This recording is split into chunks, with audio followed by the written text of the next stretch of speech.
Most cars don't die from bad engineering, they die from bad habits. If you want your ride to outlive your mortgage and push past 500,000 miles without choking up repair bills, it all comes down to how you treat it every single day. What's up, everyone?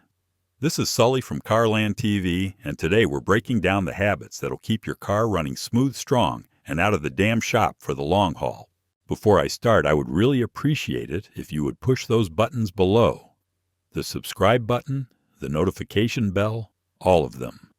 This is not necessary, but those little clicks help a brother out. Plus, it pushes me to give you more valuable car-related content on your screen. Now buckle up and let's get back to the video. Number 1, warm it right. I've driven long enough to know that most engines don't die because of some catastrophic failure. They die slowly from habits people don't even think twice about. One of the worst, firing up your car and gunning it like you're late for work every single morning.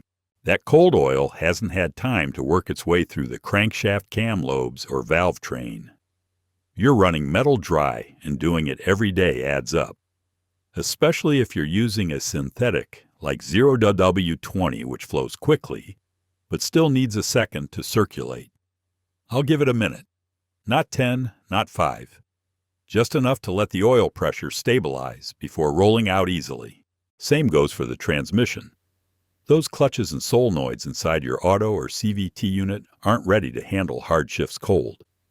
I treat it like a match rifle warming up before a comp. Respect the tolerances and the parts last. You can throw all the money at oil changes and premium fluids, but if you don't give the drivetrain a moment to breathe when it's cold, you're slicing years off its life. Do it right from the start, and you won't be chasing repairs down the road. Now let's talk about something you should really follow religiously.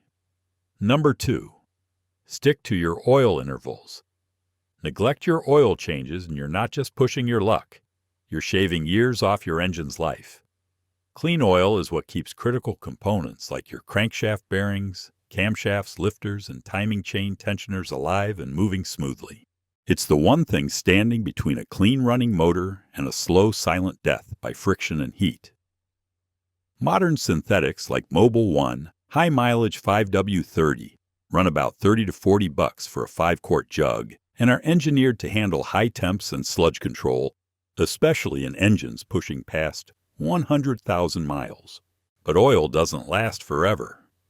Additives break down. Debris builds up. And once oil starts turning into sludge, it gums up everything from your variable valve timing, solenoids, to the piston oil rings. Engines today run tighter clearances than they did 20 years ago. They rely on oil to flow fast and clean through narrow passages that feed the top end and cool down the turbo if you've got one. Let that oil get thick and you're starving your parts. Doesn't matter how well your car is built, stick to your oil intervals and you'll keep that drivetrain out of the shop and running past 200K without major repairs. Up next, let's talk about the unsung hero that keeps your suspension sharp and your wallet intact. Number 3, watch that transmission. You don't need a shop manual to feel when a transmission's starting to protest. Hard downshifts, weird delays going into drive, or that faint burnt smell after a long highway haul, it all points to one thing. Fluid has either worn out or never got changed to begin with. Modern automatics and CVTs are sensitive machines. Inside, you've got clutch packs, solenoids, valve bodies, and pressure circuits, all depending on transmission fluid that's not just clean, but chemically stable. Once that fluid breaks down, you lose pressure. And when pressure drops, parts slip, heat spikes, and wear compounds fast. Some manufacturers call it lifetime fluid. That just means long enough to get past the warranty. A smart move is dropping that pan and swapping fluid every 40,000 to 60,000 miles. Not just topping it off. Flush it with the correct spec like Honda DW1, Toyota WS, or Mercon LV. It's not just branding. It's friction-modified fluid designed for tight tolerances and fast shifts. Skipping this service doesn't save you money. It just pushes a $150 job into a $4,000 rebuild. Fluid maintenance isn't glamorous, but it's the difference between a strong transmission at 200,000 miles or one that dies before the car's even paid off. Now let's get into the one system that takes heat more personally than anything else. Number 4. Keep it cool literally. Engines don't forgive overheating. One blown radiator hose, one clogged thermostat, or one skipped coolant flush can cook a head gasket or warp an aluminum cylinder head faster than you think. Coolant does more than keep the temp needle out of the red. It regulates combustion temps, prevents corrosion inside the block, and protects plastic components like intake manifolds and heater cores. Most modern systems run under pressure with thin-wall aluminum radiators, plastic end tanks, and high-efficiency fans. That means failure margins are tight. Once coolant degrades, its pH balance shifts and starts eating from the inside out. Flush the system every 3 to 5 years. Use the right stuff. Honda Type 2, Toyota, Super Long Life, or Dexcool depending on your make. Mixing incompatible coolants or topping off with plain water is how you end up with electrolysis damage or silicate buildup that clogs heater cores and narrow coolant passages. A proper flush with vacuum-filled tools costs around $150, which beats a $2,000 head gasket job or a full engine swap because someone ignored a cracked reservoir.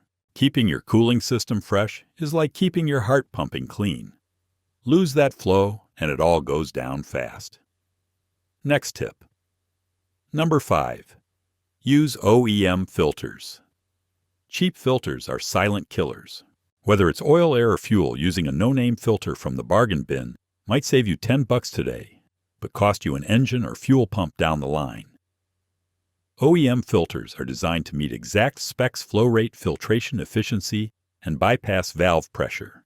An OEM oil filter, like a genuine Toyota 04152 YZZ5 or a Honda 15400 PLM AZ2, uses higher-grade media precise bypass spring calibration and a metal internal cage that holds up under heat and pressure. That matters when you're pushing 6,000 miles between changes or running synthetic oil in a high-revving 4-cylinder.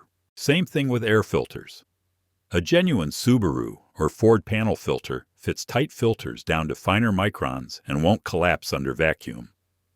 A knockoff might look the part, but once it starts letting dirt and debris through, you're looking at premature MAF sensor failure and increased engine wear.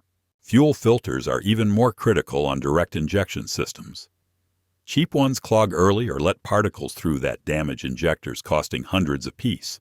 Stick with OEM or top-tier aftermarkets like Wix, Denso, or Model. It's a small price to pay for an engine that breathes clean and runs strong past 200,000 miles. Number 6. Rotate and align religiously. You can feel it in the wheel when your alignment is off. The car pulls tires hum louder than usual, and the steering feels just a bit off-center no matter how straight the road is. That's not just an annoyance. It's a slow grind on your tie rods, lower control arms, and even the hub bearings if you let it go long enough.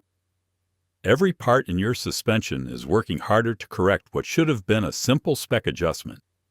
And when you skip rotations, it only gets worse. One tire ends up cupping another, goes bald on the inside edge, and suddenly you're dropping $400 on replacements at 30,000 miles. Tire rotation. Every oil change keeps things balanced. Fronts wear differently than rears, especially on front-wheel drive cars, and swapping them around evens out the load. Add in a proper alignment once a year or any time you feel the handling drift, and you're keeping thousands of pounds of suspension hardware from aging before it's time. This habit alone saves your tires, your wallet, and your ride comfort all at once. Now that the wheels are dialed in, let's talk about what stops them. Number 7. Don't skip brake fluid. The pedals felt spongy, even though the pads were fresh and the rotors were clean. Bled the lines, checked everything twice, then cracked open the master and saw brake fluid darker than old coffee. That's what moisture does over time. Brake fluid is hygroscopic, so it soaks up water from the air even with the cap sealed tight. That water drops the boiling point and rusts out the insides of your ABS modulator, your caliper pistons, and your master cylinder bore. And once corrosion sets in those parts, don't give warnings. They just fail. DOT3 or DOT4 fluid doesn't cost much. You're looking at maybe $15 for a bottle, and a full flush with pressure equipment runs under $100 at most shops. But most folks don't touch it until the pedal goes soft, or they smell that cooked scent coming off the wheels after a hard stop. Brake fluid should be swapped out every 2 to 3 years. Not because it looks dirty, but because it ages and changes inside the system. If you want your braking system to hold up for 200,000 miles without swallowing a $1,000 ABS job, start treating your fluid like it matters. Number 8. Catch small noises. Early one morning, pulling out of a gravel lot, I heard a soft clunk near the front wheel. Not loud, just enough to make me pause. Jacked it up that weekend and found a sway bar link that was starting to separate. $10 part half-hour fix. Left alone, it would have stressed the control arm and started chewing into the bushings. That's how it works. These small noises are like primers before the shot breaks. Catch it early and you're doing maintenance. Ignore it and you're into full-blown repair. That high-pitched whine under load could be a belt or idler pulley starting to go.